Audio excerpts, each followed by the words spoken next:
Vengo a presentaros el Jardín de la Copera. Es un proyecto localizado en Granada. Es un proyecto bastante especial para mí porque supuso también intervenir en un momento como bastante complicado, ya no para mí, sino para todos. Era el momento de la pandemia.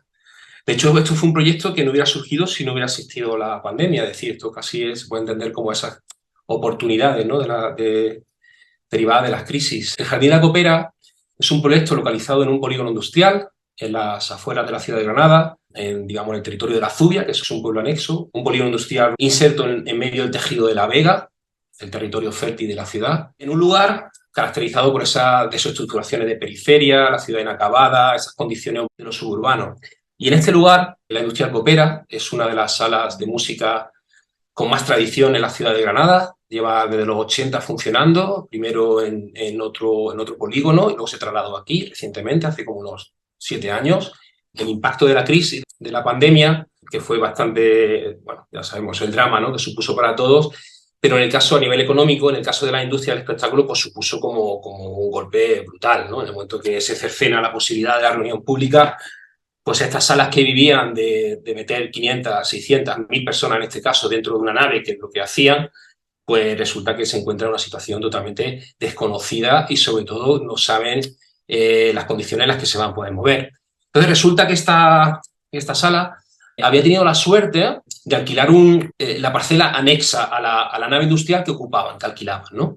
Y la nave, pues bueno, pues como hemos dicho, se encuentra inmersa en este polígono desestructurado, en el que la vegetación, el rastro de la Vega pervive y en el cual, en ese espacio adyacente, habían decidido, en un espacio que funcionaba como de servicio, básicamente era una tapia, donde lo único que hicieron fue plantar 4 pimenteras y una enredadera que tapaba para darle cierta como calidez, ¿no?, a ese lugar tan duro, ¿no?, del polígono. Si podéis ver imágenes, pues encontraréis pues eso, pues muros muros de hormigón de medianera de las naves, una gasolinera, parcelas en barbecho a la espera de ser compradas, parcelas invadidas por la vegetación, incluso un tanatorio, una tienda de bebés, toda esta especie de imaginario típico, extraño, ¿no?, que coincide en los polígonos de periferia y que, sin embargo, bueno, pues tenía esa función como de servicio a la nave principal. Básicamente aquí lo que se hacía era entrada de los músicos, entrada del material, oficinas que eran con pequeñas casetas prefabricadas que iban instalando. En el fondo era como una ocupación que había hecho a lo largo del tiempo de una manera un poco desestructurada. Claro, ese lugar de servicio, en el momento en el que no saben qué hacer con ese espacio interior, se convierte en el valor que tiene el tener un espacio exterior. Y se plantea la posibilidad de decir, oye, ¿qué pasa si podemos encontrar en este lugar por la oportunidad de generar un nuevo espacio que nos sirva casi como una especie de sala de concierto al aire libre, ¿no? Pero claro, una sala de concierto al aire libre en un panorama tan desolador como este polígono industrial, ¿no? Entonces, bueno, es verdad que existía esa vegetación, es verdad que habían crecido esos árboles, y yo imaginábamos la posibilidad de entender que en el fondo, debajo de ese 20 centímetros de cemento, de hormigón, que constituye la solera de todo este polígono, existía un territorio fértil. Imaginábamos también la posibilidad de que podíamos, en un momento dado, que simplemente con abrir un hueco en el suelo, que la Vega volviese a brotar, porque la Vega estaba debajo, ¿no? De hecho, había pistas en el polígono de antiguos cipreses que habían sido cortados por una acequia, o lugares donde la vegetación, aparcamientos abandonados que cuando el aparcamiento desaparecía, la vegetación, año tras año, esa vegetación, esa especie vagabunda volvían otra vez a aparecer. Tenía esa histeria de como esa especie de sustrato, ¿no? Y nos imaginábamos que posiblemente el proyecto estaba en cruzar esa idea de la Vega, ¿no?, de ese jardín que está debajo, con la condición del polígono industrial, ¿no? Nos imaginábamos también que podíamos intentar construir todo con lo que allí había, porque, claro, imaginaros ese momento en el que todavía no se habían abierto las restricciones, empezamos a proyectar con tarjetitas de estas que te daban para poder pasar y que la policía no te parase, pretender utilizar recursos incluso más allá de la ciudad, empezaban a ser como problemáticos. Entonces dijimos, oye, ¿y si construimos todo en una especie de kilómetro super cero? O sea, que no llegar ni al kilómetro, o sea, si lo hacemos todo en 300 metros. Es decir, ¿y si podemos desplazar todo el contexto industrial que existe aquí? O sea, que en el fondo es nuestra mano de obra, o sea, el metalista que había hecho la gasolinera de al lado, la pareja que tenía una pequeña empresa de hiperbolización que estaba allí, un stock de prefabricados que había en la parcela un poquito más allá. Sabía a partir de ahí como construir una especie de lenguaje casi, ¿no?, como casi autorreferente, pero de manera conceptual, y literal, es decir, lo que íbamos a desplazar eran esas materias, esa materia prima que existía allí, a ese otro lugar que era un jardín, ¿no? Y quizás eso fue como lo más complicado, ¿no? Encontrar un lenguaje, una síntesis entre el jardín y lo industrial, ¿no? En el fondo, la industria copera tenía una imagen también como muy vinculada a la electrónica, que venía de mucha tradición, que tenía esa especie de lo oscuro, lo negro, ¿no? Como sala industrial, lo amarillo que tenía que ver con el warning, esto también de lo industrial, la señalética esta, ¿no? Y entonces era como introducir esa otra capa que era la del jardín, ¿no? Y en esa especie de superposición, pues encontrar una fusión, ¿no? Y entonces el proyecto empezó como a comerse todo lo que había, ¿no? Desplazaba la señalética, ¿no? Las señales del suelo de la estación de al lado las desplazaba al interior, los prefabricados los convertía en bancos, al tipo del proyectado que hacía, digamos, tratamientos no pensados para su acabado, los convertía en acabado final, y todo este proceso empezó como a construir una especie de abecedario, ¿no? Y de lenguaje propio, ¿no? Y ahí es donde empezó a surgir, ¿no? Luego teníamos una historia muy cachonda que tenía que ver con la edificabilidad. En el fondo, el proyecto es un patio, o sea, no hay más. O sea, la idea es como reforzar la condición de un lugar abierto, a la vez cerrándote un poco al entorno tan agreste que presenta, ¿no? La idea era como casi introducir a la gente en una especie de cráter artificial entre lo natural y lo artificial, en donde conectar y enfocar a la gente con la música y desconectarla o al menos momentáneamente, de aquel sitio donde vienen, que es ese polígono, ¿no? El proyecto se entiende así, como un lugar que además lo que hace es absorber la traza de un antiguo vallado. Tampoco había mucho margen económico, porque claro, el riesgo que suponía la inversión, teniendo en cuenta que no sabía lo que iba a pasar, nos obligaba casi a reciclar casi todo aquello que encontrábamos, ¿no? Entonces había como una especie de traza de una antigua valla que se utiliza en su estructura. Todo, digamos, todo el nuevo cerramiento es como implementado, como si fuese un esqueleto, como un fósil, ¿no? Donde de pronto se le infla con una nueva inyección de materia, ¿no?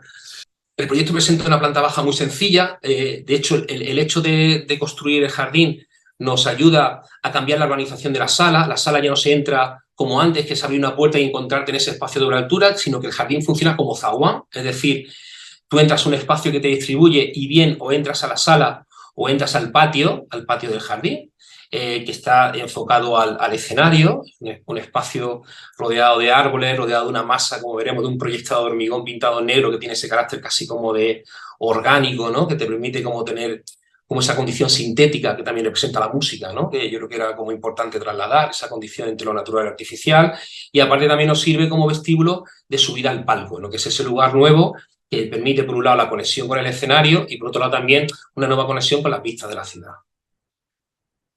Y el proyecto se convierte así, en un objeto insertado sobre otro objeto que existía.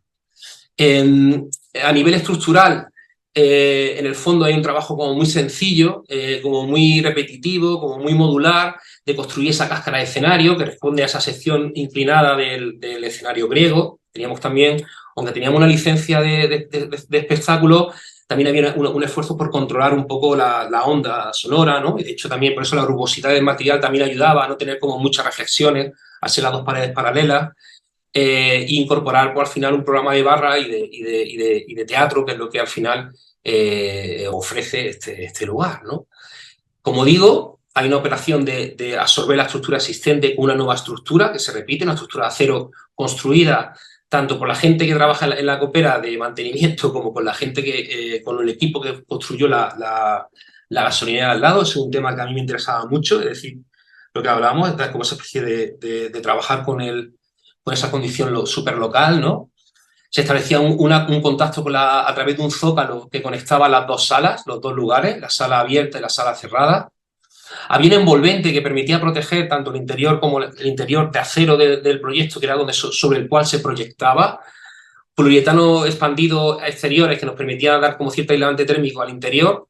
Y ese proyectado de hormigón que tenía esa condición, como hemos hablado, casi de cáscara, ¿no? De una naturaleza rugosa, donde el cambio del sol le genera nuevo brillo, donde incluso por la noche se iluminaba de cierta manera.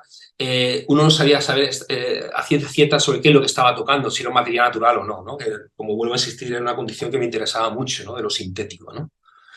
Y luego aparecía también una codificación gráfica, que era ese tema del amarillo, que aparece como casi como ese desplazamiento del color del contraste, ¿no? De esa tema de la señalética, pues del asfalto, de la calle o de las marcas de los aparcamientos, que se convertía en la manera en que nosotros orientábamos a la gente o marcábamos determinados elementos dentro del espacio, ¿no?